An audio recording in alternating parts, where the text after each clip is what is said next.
Відэа дорожна-транспартных здарэнняў з удзелам веласіпедыстаў у інтэрнэце трапляюцца ледзь не кожны дзень, але нават адмоўны прыклад, здаецца, не наводзіць на правільныя думкі і дзеянні.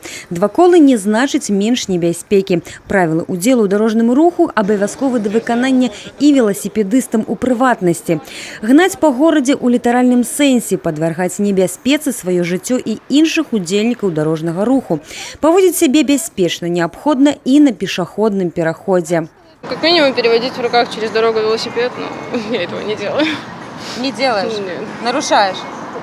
Если правильно переходить на зеленый свет, не ехать, а идти, это все нормально. Здавалася б, такое простае і зразумелае правіла, як весці ў руках жалезнага коня па пешаходным пераходзе, калі там няма спецыяльнай зялёнай дарожкі. Нормай з'яўляецца не для ўсіх. Разлічваць на тое, што вадзіцелі аўтамабіляў спыніліся пры забараняючым рух сігнале светлафора і прапусцяць веласіпедыста з транспартам у руках, не варта. Траўмы небяспечных выпадкаў шмат. Трагічныя таксама хапае. Чужие помылки, на жаль, не для усіх навука. С начала текущего года с участием велосипедистов на территории нашей области, к сожалению, зарегистрировано 19 дорожных аварий, в результате которых 4 человека погибли и 15 получили травмы различной степени тяжести.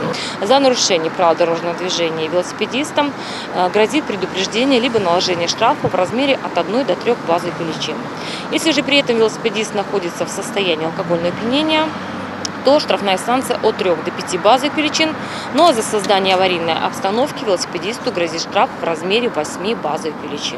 Аб мерах бяспецы папярэджвалі веласіпедыстаў супрацоўнікі ДАІ, даводзілі лічбы статыстыкі і напаміналі весці сябе адэкватна абстаноўцы, галоўнае правіла бяспечнага руху. Спешка ў гэтай справе яшчэ нікому не дапамагала.